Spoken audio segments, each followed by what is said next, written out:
This is Nick. This is Jack. Welcome back. It is Monday, March 31st, and today's pod is the best one yet. This is a T-Boy. The top 3 pop business news stories you need to know today. Oh, did you pack the tux? Did you pack the tux, Jack? I did not. Okay. I think it's cocktail casual. Oh, yeah. More on that in a sec. We got to coordinate ties. In the meantime, 3 fantastic stories for today's show. Jack, what do we got on the T-Boy? For our first story, ChatGPT's new image generator broke the internet last week. Because it let us turn one photo of this podcast into The Simpsons, Pixar, and South Park. For our second story, SoulCycle isn't just surviving, SoulCycle is thriving. So SoulCycle's dropping the cycle and launching a fashion store called Soul. And our third and final story was the biggest tech IPO in 4 years. It happened Friday. It was CoreWeave. But CoreWeave was a bust because the 3 ingredients of a good IPO, they were all missing. But Yetis, before we hit that wonderful mix of stories. What a mix of stories. Great mix to come back to, Jack. We'd like to share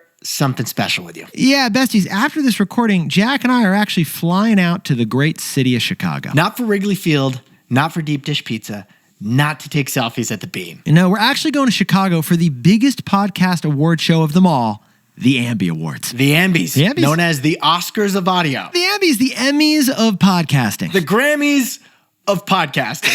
Yeah, because our new weekly show, The Best Idea Yet, it was nominated for Best Business Podcast. With The Best Idea Yet, we switched our careers, really, from a news focus to deep dives on the best products of all time. So Jack and I are heading to Chicago for the ceremony, but actually, we don't know if we won. We may have lost. We don't even know. Last year, you helped us win a Webby Award by voting for us, but this award is chosen by judges. So Jack and I are getting all dressed up in maybe tuxedos, walking the red carpet, and our fingers will be crossed. And we're up against some incredible competition. Oh yeah, another nominee in this category is How I Built This, the legendary entrepreneurship show. Full disclosure, that was the first pod we listened to like 9 years ago, before we started a pod. Yeah, that host, Guy Raz, he's actually one of our vocal idols, and now we're up there with him at the ceremony. So we don't know what's going to happen at the event, but we still just want to say thank you right now. We've published 26 episodes of The Best Idea Yet, from the Happy Meal to Super Mario to Birkenstocks to Costco. This is kind of like a thank you speech, even though we haven't won. But we have a team of 10 researchers, producers, editors, sound editors at Wondery who make each episode come to life. And so many thousands of you who listen to us every week on that show. Our new show couldn't have been nominated for Best Business Podcast without your push and play. So Yetis, celebrate the wins no matter what. And Jack, let's hit our 3 stories. 15 years before this song, 2 boys from the Northeast met in the dorm. They had an idea that caused a cultural storm. It's the best one yet, but the best is the norm. Jack, Nick, that's it. I don't even think they need to practice. 50%, that's a fat tip. T-Boy City on your at-list. If you know, you know, cause we ready to go. We can't wait no more, so just start the show. Start the show. For our first story, OpenAI broke the internet last week by letting anyone make an image look like any style from The Simpsons to Pixar. And you know what? Everyone did it. Now that anyone can create art instantly, we have to redefine creativity. And we've got just the terms for you to do so. But Yetis, over the last week, something happened at OpenAI, the world's biggest $300 billion AI business. It was so big that the CEO, Sam Altman, said its computer chips were melting. Literally melting. Here's what it was: an overload of the same request at the same time. Make this photo into Pixar. Or another similar request would be like, take my graduation photo, ChatGPT, and make it look like The Simpsons. Or turn my engagement photos into Studio Ghibli artwork. Now, besties, the amount of computing required to do all of those image-generating queries almost broke the company. It was so popular last week that Sam had to limit the number of image requests that people could make per day. Now, besties, this is OpenAI's new 4.0 image generator. And full disclosure, we got blocked because we did so many requests. If you want to see what this looks like, pause the pod and go to our Instagram because we had some fun. Yeah, we posted a whole bunch of pictures of our recording in like a dozen different studio styles. So you can see Pixar Nick and Jack in the pod studio. South Park Nick and Jack in the pod studio. Disney Princess Nick and Jack. The Simpsons, Barbie, you name it, we turned all of it. Yeah, Wes Anderson style Nick and Jack. We whipped it up. Nick, I think you looked best as Powerpuff Girl. Jack, I thought your biceps were screaming in the Barbie version. I just want to throw that out there. Now, this was fun, but it also reminds us of the two scariest letters in artificial intelligence. And they're not A and they're not I. Yeah, that's right. The two scariest letters in AI are actually IP, as in intellectual property. Intellectual property is the legal term for original works owned by their creator and protected by law. Now, in capitalism, IP, intellectual property, is sacred. We want to reward the creator to let them profit off their creation. So like Coca-Cola trademarks their logo and their polar bear animations because both are valuable IP. The Simpsons is protected IP, but what about an AI image created to look like The Simpsons? We're going to have to talk to our lawyers about that case. So OpenAI just got record engagement, but the Simpsons it was copying wasn't compensated. And the AI only knew how to make stuff look Simpsons-y because it consumed Simpsons content, probably without the Simpsons' consent. Now, we should point out Sam Altman, the head of OpenAI, tried to reassure everyone in the world. He said that his product will only copy the style of art studios, not of individual artists. Although we do have to ask, isn't that still kind of stealing? And what if they change their policy and do allow to copy the style of individual artists? So Jack, what's the takeaway for all our buddies in artificial intelligence? As the cost of creating goes down, the value of creativity goes up. All right, Yetis, let's break down those two concepts. The cost of creating something, that's never been lower. In seconds, you can upload a photo to ChatGPT and it will create a cartoon version of artwork in the style of Pixar if you ask it to. Now that's creating. Creating is about execution, and the cost of that creating has never been lower. Thanks to AI. But creativity is the art of inventing an original thing. Creating is what millions of people did instantly with ChatGPT just last week. Creativity is Pixar reimagining animation in its own unique style 30 years ago. So the way Jack and I see it, with AI, we seem to just be creating multiple versions of someone else's creativity. That's why we think this is the time for an important distinction. As the cost of creating goes down, the value of creativity goes up. For our second story, SoulCycle, the spin studio, is planning to launch a chain of fashion apparel stores. SoulCycle is going after Lululemon. Yeah. And it's all because of the Hard Rock Cafe. Okay, 3 brands you didn't expect to hear, but we'll explain. But first, Nick, where were you 10 years ago? Well, Jack, I was taking Aiken Ackman's 5 a.m. booty burner ride over at the SoulCycle in Tribeca, baby. What do they call it? Atkins Army? Yeah, that's what we call it. That's what we call it, Jack. Yeah, it is SoulCycle, the spin studio founded in 2005, or as they call it, a cardio party. I agree. I've only taken one class. I love synchronizing the music to the cycling, which is something Peloton doesn't do. Also, you were particularly good at that, you were, Jack. This basically is the company that started the boutique fitness trend as we know it. And the boutique fitness trend wasn't just a workout. It became spiritual for millennials. It was therapeutic. Instead of going to a church, a mosque, or a synagogue, you were worshiping at the altar of your SoulCycle instructor. Or at least many urban millennials were. Which is why in 2015, when we were in the East Village, SoulCycle filed to IPO with the ticker symbol SOUL, Soul. Back then, they had $100 million in annual revenue. They had 300,000 monthly riders. They were profitable. They were going to be the first pure profit spinning stock. It's pretty exciting. But then, Jack, what happened? Because I don't think that they went public, did they, man? They delayed the IPO. Then the pandemic happened, crushing attendance at their physical studios. And then Peloton, with their at-home fitness stuff, almost put SoulCycle out of business. Didn't see that coming. But besties, now SoulCycle is quoting Elton John, man. I'm still standing better than I ever did. Because today, SoulCycle is majority owned by Equinox gyms. That's why SoulCycles are always located right next to Equinox. Full disclosure, I go to the one on Union Street. And Jack, I'm the guy in the back right next to the fan with the earplugs in. That's who I am these days. What? You don't listen to the music? It's a story for another pod. Too loud for you? Wow. Here's what Jack and I found fascinating about this story. SoulCycle aims to launch standalone clothing stores. SoulCycle thinks their brand is strong enough to take on Lululemon. Okay, we repeat, a workout studio is launching apparel locations without the workout studio. Just the apparel. And we get the strategy. It's cheaper to run a store than it is to run a fitness studio. And there's a lot of sweat to mop up on those post-spin class rooms. And to reach a wider audience, they're pulling a Facebook. They are. They're dropping the. They're cutting the word cycle out of the apparel so it'll just say soul on the butt of those leggings. So SoulCycle is the fitness business, Soul is the apparel business. In fact, the SoulCycle Fashion Store won't just feature SoulCycle branded products, will it, Jack? This is interesting. They're going to hold a range of different athleisure brands in their stores. Yeah, they're going to have Alo, Bandier, Viore, the first athletic store we could find carrying more than just one athleisure brand. But we got curious. So we went back to the IPO paperwork from the IPO that didn't happen 10 years ago. That's right. And we discovered in that S1 paperwork that apparel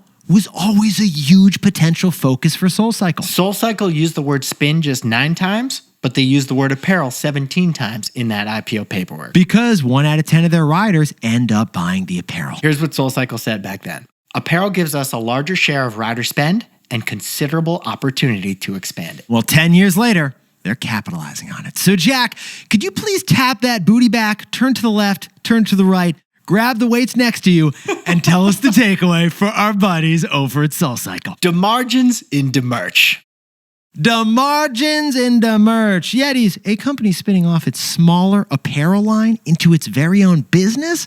That's actually not crazy. In fact, that's what the Hard Rock Cafe did. Remember the Hard Rock Cafe? Yeah, in the 90s, that's what they did, man. You've probably not dined at a Hard Rock Cafe since you were in Orlando. But they did have 300 restaurants at their peak. You may not have dined there, but we bet you've seen one of their Hard Rock Cafe t-shirts sometime recently. Because get this, in the 90s, Hard Rock Cafe opened merch shops even when there wasn't a restaurant there. Because just like SoulCycle mentioned 10 years ago, merch was their best profit opportunity. So SoulCycle is following in the footsteps of the Hard Rock Cafe. SoulCycle says their profit margins on spinning are about 30%. But we bet their profit margins on $100 leggings are way higher. So SoulCycle is launching a fashion chain because the merch is where the margin is. Hey Yetis, if you're a bestie, take a sec and hit that subscribe button. And like this video while you're at it. If you leave a comment, by the way, we'll read it. For our third and final story, CoreWeave is the biggest tech IPO in 4 years. The first IPO of any artificial intelligence company. Everyone's excited. But CoreWeave was as big a bust on Wall Street as Snow White was in theaters. Yeti's New Jersey-based CoreWeave. They just took the Lincoln Tunnel, paid a $50 toll probably, into Manhattan, and last week did their IPO. The CoreWeave IPO was the biggest tech IPO since 2021. Yeah. And the first pure play AI company to go public on the stock market. Thrilling, exciting. Even Sam Altman was freaking out. Investors, they were so excited to cash in on all the AI hype right now. And the executives had probably already bought a second home in the Hamptons, expecting a bonanza of an IPO. Put the second home on my third yacht. But the results wasn't a bonanza. The IPO was a huge disappointment. Now, besties, before we dive in T-Boy style and hit the numbers, we should explain what exactly is CoreWeave. CoreWeave rents compute out to tech companies that don't have enough. 2024 was the year that compute went from being a verb to a noun. Compute as a noun is the number of NVIDIA processors you have. Like when a tech company offers AI to customers, it needs compute. AI runs on compute. So when tech companies don't have enough compute, they rent GPUs temporarily from CoreWeave. Yeah, they're renting computer chips from CoreWeave. CoreWeave is basically like the enterprise chip rental of the AI industry. And get this, nearly 2/3 of its revenue last year came from just one company. Microsoft. Oh, and Jack, I got a bigger issue for you here. You ready? CoreWeave took off in 2023 when there was a huge shortage of AI chips. So like everyone needed CoreWeave. But that shortage has gone away. So the price that CoreWeave can charge for rent for their compute It's down by 70% since 2023. Besties, add all that up and it led to a disappointing IPO on what was supposed to be such a huge, fun IPO. CoreWeave and their bankers were hoping to sell shares in the company on the NASDAQ stock exchange between $47 and $55 a share. But what did they actually end up selling at, Jack? Investors would only pay $40 a share. Yeah. Oh, and by the way, those investors bought 25% fewer shares than CoreWeave was hoping for. The result? CoreWeave expected a $35 billion valuation for the company, but Wall Street said, you're only worth $23 billion. CoreWeave's IPO and got worse reviews than Disney's Snow White. And CoreWeave didn't have to deal with an evil witch. I think Sam Altman's the evil witch, actually. Actually, I think Sam's one of the 7 dwarves, Jack. But besties, with all the hype around AI, we got to ask, why did the first true AI company have such a bad IPO? The reason is our takeaway. And we didn't use ChatGPT to write it. No, we didn't. So, Jack, what's the takeaway for all our buddies curious about initial public offerings? There are 3 keys to a successful IPO: the market, the industry, and the company. Yeah, we call that our IPO trio. And for CoreWeave, unfortunately, all 3 of those variables are negative right now. The first variable was the market. Stocks are down 10% from their all-time highs on concerns with the Trump economy. The second variable is the industry. Other AI stocks happen to be the biggest downers in the market right now. NVIDIA, they're down 26% from their all-time high. Which brings us to the third variable, the company itself. Yeah, and CoreWeave, the company, is not a star of AI. Because CoreWeave depends so much on that one customer, their prices have fallen by so much, and it's unprofitable. So besties, remember, for an IPO to be successful, you want to have a strong market, a strong industry, and a strong company. CoreWeave's IPO was so bad because it didn't have any of those 3. Jack, could you whip up the takeaways for us to kick off the week? OpenAI is letting anyone create pro-looking cartoons in their favorite styles instantly. The cost of creating is dropping, which means the value of creativity is rising. For our second story, SoulCycle is expanding to apparel stores branded simply Soul. They're dropping the cycle. Because the merch is where the margin is. And our third and final story, CoreWeave went through the AI industry's first ever IPO, and it was a dud. Because CoreWeave lacked the 3 keys to a successful IPO: the market, the industry, and the company. But Yetis, this pod's not over yet. Here's what else you need to know today. First, business school applications surged in the last year, 19%, and you don't need an MBA to do that math. The biggest jump was for part-time programs, Yeah. not the full 2-year programs. In this economy, you don't want to give up your paying job for a degree. Side note, we did a whole story last month on law school applications, which also rose by a big jump. So I assume JD MBAs are also at an all-time high, Jack.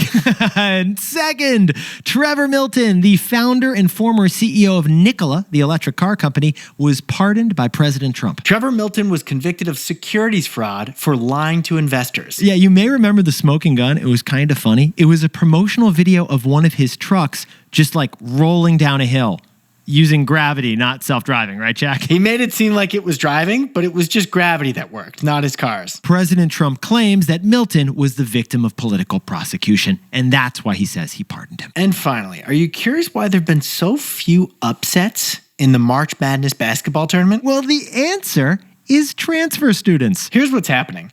If a Cinderella team makes a good run, like FAU did a couple years ago, all those players transfer the following year to one of the much bigger programs. Because college athletes can now make some money when they're playing on the big teams and they get more attention. The result is that there's less talent at the small schools.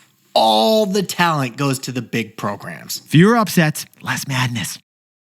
Now, time for the best fact yet. This one whipped up by Javier Molina, who left it as a Spotify comment in our last episode. Last week, we did a story on Sesame Street. Well, it turns out there's international versions of Sesame Street hosted by Big Bird's cousins. There are 8 of them total, and Big Bird has cousins with different names who are like doing all these shows. For example, Pino is the host of Sesame Straat over in the Netherlands. Or Alberaldo Montoya is the host of Plaza Sésamo in Mexico. Or Garibaldo is the host of Villa Sésamo in Brazil. And of course, you have Xiao Meizi on the Jiamoa Ji Show, which is Sesame Street in China. Pretty sure Elmo is just called Elmo across all the languages, though. Elmo speaks every language, Jack.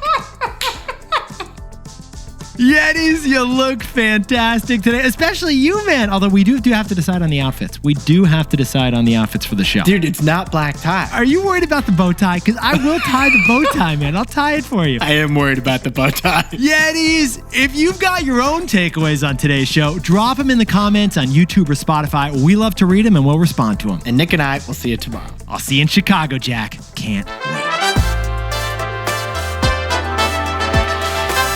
And before we go, the end of Ramadan was last night. So to our Yeti celebrating, we hope you had a fantastic final fast. And a wonderful final feast. Eid Mubarak. And a happy birthday to Yeti Nathan Diogracias, turning 23 years old down in Birmingham, Alabama. Happy birthday to E.T. Agniotri in Naperville, Illinois, a wonderful wife and the best mother. And Emily and Rebecca, both turning 23 years old down in lovely Orlando, Florida. Happy first birthday to Milo Maki in Maple Grove, Minnesota. There you go, buddy. And Marc Andrar in Paris is a hotel extraordinaire who says, it is possible for a birthday. And a big shout out to Dr. Jason Linder. I owe you a finger point for here's what else you need to know today. There you go. And Suzette de los Santos in San Rafael, California just got a huge promotion that we are going to celebrate. And a big shout out to Jaciata da Oliveira in Chicago, Illinois, who's celebrating their first 100 days on the job at Johnny Walker. And a wonderful congrats to Jing Xiu and Frank Piang over in Sunnyvale, California, celebrating a 16th anniversary. Congratulations, guys. This is Jack. Nick owns stock of Lululemon, and we both own stock in Peloton.